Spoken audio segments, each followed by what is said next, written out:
अब है कि जी ड्राउनिंग क्या होती है। ड्राउनिंग होती है कि जी कहीं भी अगर मतलब कोई पानी में अगर गिर जाता है तो ऑक्सीजनेशन जो है ना वो नहीं हो रही। क्यों नहीं हो रही? क्योंकि जो माउथ है या नोस्ट्रिल वगैरह है ना, उनके थ्रू जो वाटर था या फ्लूइड वगैरह था वो लंग्स में चला गया, तो इसको आपने ड्राउनिंग कह देना है। अब ड्राउनिंग जो है ना वो दो तरह की होती है, टिपिकल हो सकती है या एटिपिकल है। जो टिपिकल होती है ना वो आगे से दो तरह की होती है, फ्रेश वाटर हो सकती है या सॉल्ट वाटर होती है। मेनली जो पूछते होते हैं ना वो यही दो पूछते होते हैं, क्योंकि ये बहुत इंपॉर्टेंट है। उसके बाद एटिपिकल ड्राउनिंग में आ जाता है कि जी ड्राई ड्राउनिंग है, वेगल इनहिबिशन वगैरह हो रही होती है, या अनकॉन्शियस बंदा जो है ना वो सबमर्ज कर गया, या सेकेंडरी ड्राउनिंग है। अब उसके बाद हम लोग पहले ये कर लेते हैं कि जी टिपिकल और वेट ड्राउनिंग क्या होती है। अब ये होती है दो तरह की, फ्रेश वाटर होती है और सॉल्ट वाटर होती है। अब जो होता है ना जो मेन काम होना होता है वो क्या होता है, जो फ्रेश वाटर होता है ना ये हाइपोटोनिक होता है, यानी इसमें सल्यूट वगैरह जो है ना वो कम होते हैं। जैसे बंदा जो है ना वो मतलब गिरता है किसी पूल वगैरह में या किनाल या रिवर वगैरह में, तो जो होता है ना वाटर जो है ना वो बंदे के अंदर जाना शुरू हो जाता है। वाटर जो है ना वो ब्लड में जाएगा, एल्वेओलर एपिथेलियम के थ्रू कैपिलरीज में जाएगा, वहाँ से जनरल सर्कुलेशन में जाएगा और जनरल सर्कुलेशन में जाके हीमोडाइलेशन करवा देगा। यानी जो ब्लड होता है ना वो उनकी हीमोडाइलेशन हो जाएगी, ब्लड वॉल्यूम जो है ना वो भी ज़्यादा हो जाएगा। और दूसरी बात ये आ जाएगी कि जी जो फ्लूइड का लेवल होगा वो ज़्यादा होगा और सल्यूट का लेवल कम हो जाएगा, तो वाटर जो होगा ना वो आरबीसी वगैरह में चला जाएगा और उनकी हीमोलिसिस करवा देगा। अब इसकी वजह से होगा क्या, जब आरबीसी की हीमोलिसिस होती है ना तो पोटाशियम जो है ना उसका लेवल इंक्रीज़ कर जाएगा, और पोटाशियम का लेवल इंक्रीज़ कर जाएगा तो हार्ट में वेंट्रिकुलर फिब्रिलेशन हो जाएगी। एक काम तो ये हो गया। अब दूसरा काम ये होता है कि जी पोटाशियम का लेवल इंक्रीज़ हो जाता है और दूसरा जो है ना वो ऑक्सीजनेशन नहीं हो रही होती, क्योंकि आरबीसी का लेवल कम हो जाता है, तो इसकी वजह से जो है ना वो डेथ हो जाती है 4 to 5 मिनट्स में। दो काम होने होते हैं, वेंट्रिकुलर फिब्रिलेशन होनी होती है और एनोक्सिया होना होता है। ठीक है, ये पूछते होते हैं कि फ्रेश वाटर ड्राउनिंग में डेथ क्यों हो रही होती है, वेंट्रिकुलर फिब्रिलेशन की वजह से। अब जो सॉल्ट वाटर ड्राउनिंग है इसमें क्या होता है, ये हाइपरटोनिक होता है सोल्यूशन जो सॉल्ट वाटर का होता है। अब इसमें क्या होता है कि ये भी लंग्स में आएगा, लंग्स से जनरल सर्कुलेशन में जाएगा, जनरल सर्कुलेशन में जाके जो है ना ये ब्लड वॉल्यूम को कम कर देगा। क्यों कम कर देगा? Resulting in the formatting oedema वगैरह हो जाएगा, प्रोग्रेसिव हीमो कंसनट्रेशन आ जाएगी, क्योंकि सल्यूट का लेवल जो है ना वो ज़्यादा हो जाएगा, तो ब्लड वॉल्यूम जो ब्लड में फ्लूइड का या प्लाज्मा का लेवल था वो कम हो जाएगा, या सॉल्वेंट का लेवल जो था वो कम हो जाएगा, तो इसकी वजह से हीमो कंसनट्रेशन हो जाएगी। और दूसरा जो है ना वो पल्मोनरी एडिमा हो जाएगा। पल्मोनरी एडिमा क्यों होना होता है? क्योंकि जो सल्यूट होते हैं वो ज़्यादा हो जाते हैं और वाटर को ये जो है ना एक्सट्रैक्ट कर रहा होता है फ्रॉम द ब्लड, जिसकी वजह से पल्मोनरी एडिमा हो जाएगा जैसे ये लंग्स में एंटर करेंगे। तो अब इसमें डेथ किस वजह से हो रही होती है? एक तो हाइपोवोलेमिया की वजह से शॉक हो जाएगा और दूसरा पल्मोनरी एडिमा की वजह से एनोक्सिया हो जाता है। तो इसमें 8 से 12 मिनट के अंदर शॉक हो जाती है, वो डेथ हो जाती है सॉल्ट वाटर ड्राउनिंग में। अब उसके बाद है एटिपिकल ड्राउनिंग। एटिपिकल ड्राउनिंग की 4 टाइप होती हैं। सबसे पहले है ड्राई ड्राउनिंग। ड्राई ड्राउनिंग में ये होता है कि जो वाटर होता है ना वो फेरिंग्स वगैरह में जाता है और लेरेंजियल स्पैज्म हो जाता है, रिफ्लेक्स लेरेंजियल स्पैज्म हो जाता है इरिटेशन की वजह से, और बंदे की डेथ हो जाती है। और इसमें बंदा जो है ना वो रिस्पिरेटरी ट्रैक में जो है ना वो वाटर नहीं होता है, क्योंकि इसमें ऐसे होता है कि जैसे ही आपका पाँव वो जैसे ही थोड़ा सा भी जाएगा ना फेरिंग्स में अगर वाटर जा रहा है तो उसी वक्त लेरेंजियल स्पैज्म होता है और बंदे की डेथ हो जाता है। और 20% केसेस जो होते हैं ना ड्राउनिंग के वो ड्राई ड्राउनिंग होती है। अब वेगल इनहिबिशन और इमर्जन सिंड्रोम, इसमें क्या होता है कि जी जो डाइवर होते हैं ना जब वो कोल्ड वाटर में डाइव करते हैं और उनका एब्डोमेन जैसे ही वाटर सरफेस को टच करता है उनमें वेगल इनहिबिशन बहुत ज़्यादा हो जाती है और उनकी डेथ हो जाती है। इसको आपने वेगल इनहिबिशन कह देना या इमर्जन सिंड्रोम कह देना है। अब सब इमर्जन ऑफ अनकॉन्शियस, इसमें यह है कि जी किसी बंदे को अगर एपिलेप्सी हो तो वो अनकॉन्शियस हो जाए, या हेड इंजरी कोई आ गई है तो वो अनकॉन्शियस हो जाए और सबमर्ज कर जाए, इसको आपने सबमर्जन ऑफ अनकॉन्शियस कह देना है। अब जो अगली 4th टाइप है उसमें ये होता है कि जी सेकेंडरी ड्राउनिंग। अब सेकेंडरी ड्राउनिंग क्या होता है? सेकेंडरी ड्राउनिंग में ये होता है कि जी बंदे को ना पहले ड्राउन किया बंदा, लेकिन वो सर्वाइव कर गया, लेकिन बाद में उसमें पल्मोनरी एडिमा आया, एस्पायरेशन निमोनाइटिस वगैरह हो गया, तो उसकी वजह से जो है ना उसमें सेकेंडरी कंडीशन डेवलप हो गई और बंदे की जो वो होगी ना हेल्थ जो है वो डिटोरिएट कर रही होती है। क्यों? पल्मोनरी एडिमा की वजह से, निमोनाइटिस की वजह से और इलेक्ट्रोलाइट डिस्टर्बेंस और मेटाबॉलिक एसिडोसिस की वजह से, तो इसकी वजह से बंदे की डेथ हो रही होती है। यानी पहले सर्वाइव कर गया लेकिन बाद में ये कंडीशन उसमें हो गई थी जिसकी वजह से उसकी हेल्थ इतनी डिटोरिएट की कि उसकी डेथ हो गई। अब जो मैकेनिज्म ऑफ ड्राउनिंग है वो हमने पहले ही पढ़ लिया कि अगर फ्रेश वाटर ड्राउनिंग होगी और जिसमें फ्रेश वाटर ड्राउनिंग में ये होगा कि जी ये जो ब्लड वॉल्यूम होता है वो ज़्यादा हो जाएगा और साथ में जो है ना आरबीसी की एमबीसीज हो जाएगी और पोटाशियम रिलीज होगा तो वेंट्रिकुलर फिब्रिलेशन और एनोक्सिया वगैरह आ जाएगा। और जो ड्राई ड्राउनिंग होगा वो जो साल्ट वाटर ड्राउनिंग होता है उसमें हीमो कंसनट्रेशन हो जाती है, हाइपोवोलेमिया वगैरह आ जाएगा, पल्मोनरी एडिमा की वजह से डेथ हो जाती है। अब होता क्या है, जैसे ही बंदा डूबता है ना तो उसकी मतलब बॉडी का जो ग्रेविटी होती है वो कम होती है एज़ कम्पेयर टू वाटर, तो बंदे में जो है वो बोयांसी आती है, तो बंदा ऊपर को आता है। जब वो ऊपर को आता है ना तो वो मुंह खोलता है जिसकी वजह से वाटर जो है ना वो उसके अंदर चला जाता है। अब उसमें और ज़्यादा जो है ना जिससे बंदे का वेट जो है ना वो इंक्रीज़ करना शुरू कर जाता है। अब उसके बाद दूसरा बंदे में जो है ना एक तो एनोक्सिया वगैरह हो रहा होता है, यानी उसमें ऑक्सीजन की कमी आ रही होती है, और दूसरा जो है ना वो कोशिश करता है कि किसी को बुलाए, तो जैसे ही वो किसी को पुकारता है तो फिर से मुंह खोलेगा और इसमें और ज़्यादा वाटर जाता है, तो इस तरह बंदे की जो बुआंसी होती है ना वो ख़त्म हो जाती है और बंदा बॉटम पे जाके जो है ना वो गिर जाता है। अब होता क्या है कि जी जब बॉटम फिर ऊपर को कैसे आती है, यानी जो तैरती हैं बॉडीज़ वो कैसे तैर रही होती हैं, क्योंकि उनमें पुट्रिफिकेशन शुरू हो जाती है, डिकम्पोजिशन शुरू होती है, तो जो बॉडी वॉल्यूम होता है या बॉडी वेट होता है वो कम हो जाता है जिसकी वजह से वो सरफेस पे आ जाती हैं। अब उसके बाद है कि जी स्टेजेस ऑफ वाटर ड्राउनिंग, ये 3 होती हैं, स्टेज 1 है, 2 है, 3 है। तो जो मैकेनिज्म ऑफ ड्राउनिंग होता है इसमें ये होता है कि जी बॉडी वेट जो है ना उसमें 75% जो है वो वाटर होता है और 5% फैट होती है, और इसकी स्पेसिफिक ग्रेविटी जो है ना वो 0.92 होती है, जबकि जो वाटर होता है ना उसकी स्पेसिफिक ग्रेविटी 1 और ग्रेटर देन 1 होती है। तो इसलिए बॉडी की जो स्पेसिफिक ग्रेविटी है ना वो लेस देन वाटर आ जाएगी। इस वजह से बॉडी में जो है ना वो टेंडेंसी होती है कि वो फ्लोट करे, यानी उसमें बुआंसी की नेचुरल टेंडेंसी होती है।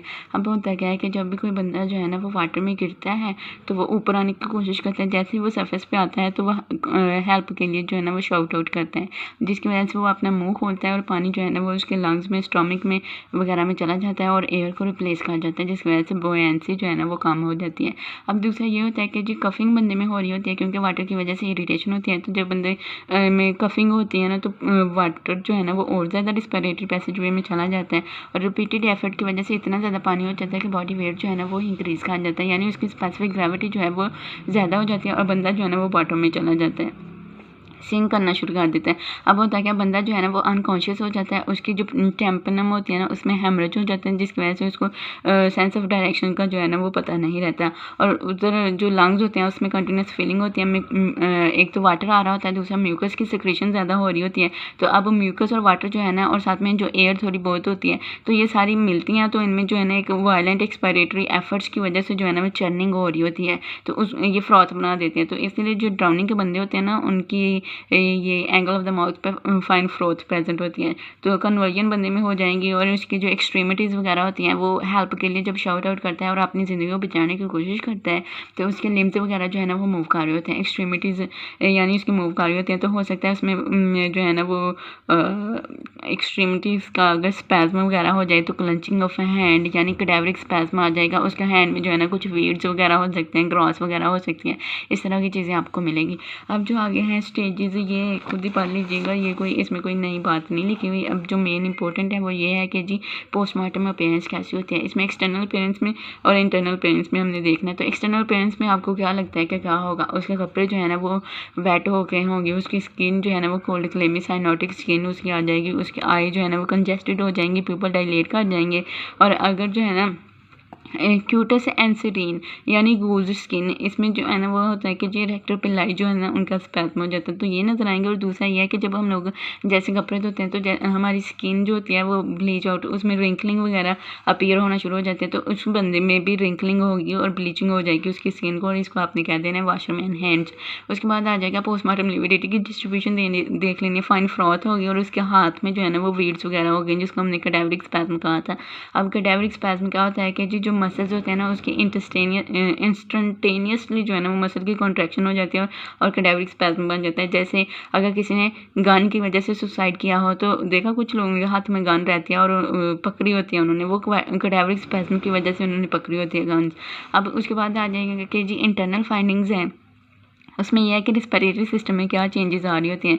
जो नोज़ और माउथ होता है ना, वहाँ पे फोमिंग वगैरह आ जाएगी, सैंड फ्लूइड जो है ना वो रिस्पिरेटरी पैसेज में आ जाएगा। अब जो मेन होती है ना वो ये होता है कि लंग्स में जब पानी बहुत ज़्यादा जाता है तो वो एडमेटिस हो जाते हैं और वो बल्ज आउट करके स्टर्नम के साथ आके लग जाते हैं। और जैसे आप स्टर्नम को रिमूव करेंगे ना तो इम्प्रेशन भी आपको नज़र आएगा लंग्स पे स्टर्नम का।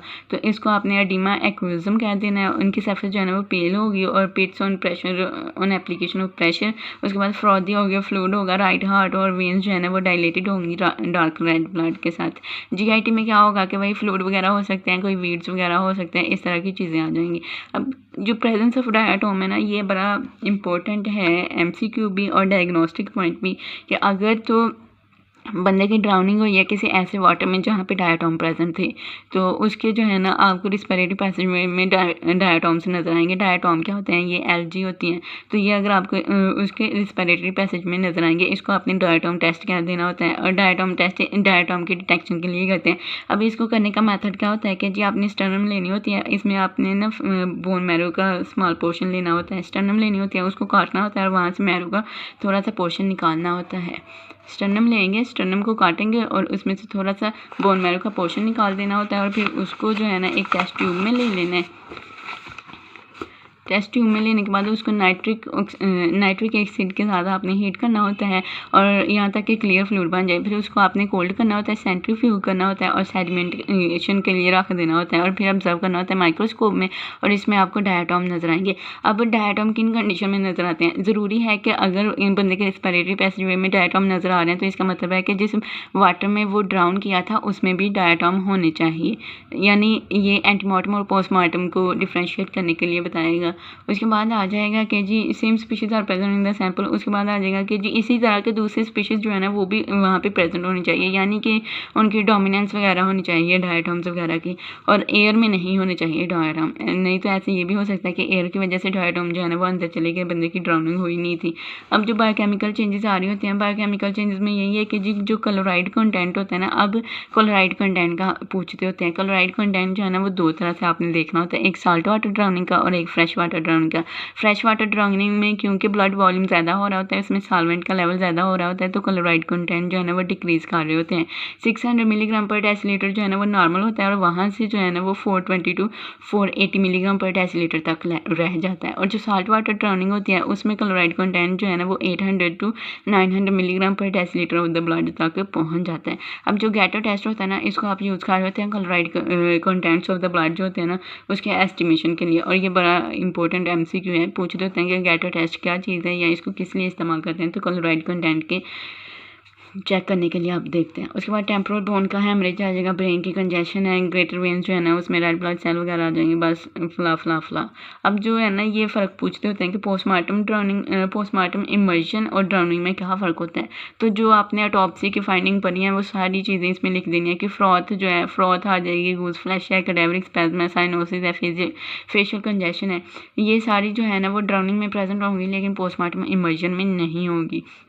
उसके बाद कंटेंट ऑफ द मीडियम आगे से आपने देखना कि जी ड्यूडिनम में, ब्लड में, लीवर में, बोन मैरो में और water in the middle ear आ जाएगा और कंजेशन ऑफ द ऑर्गन्स वगैरह, ये सारी जो है ना पोस्टमार्टम इमर्जन में एब्सेंट होंगे और ड्राउनिंग में प्रेजेंट होंगे। ये देख लें, मैंने तो किया था DBLBWC, यानी डी से आ जाएगा ड्यूडिनम आ जाएगा, बी से ब्लड है, एल से लीवर है, बी से बोन मैरो है, डब्ल्यू से water in the middle ear आ जाएगा और सी से कंजेशन ऑफ द ऑर्गन है। ये सारे जो है ना वो ड्राउनिंग में प्रेजेंट होंगे लेकिन पोस्टमार्टम इमर्जन में नहीं होंगे। तो ड्राउनिंग का हमने यही करना था। इसके अलावा जो आगे लिखा हुआ है वो बस एक दफ़ा उसको रीड कर लीजिएगा और अगर कोई मसला हो या किसी चीज़ की समझ ना आ रही हो तो आप मुझे कमेंट में बता सकते हैं। इंशाल्लाह अगर मुझे आता हुआ तो मैं आपको ज़रूर बताऊंगी।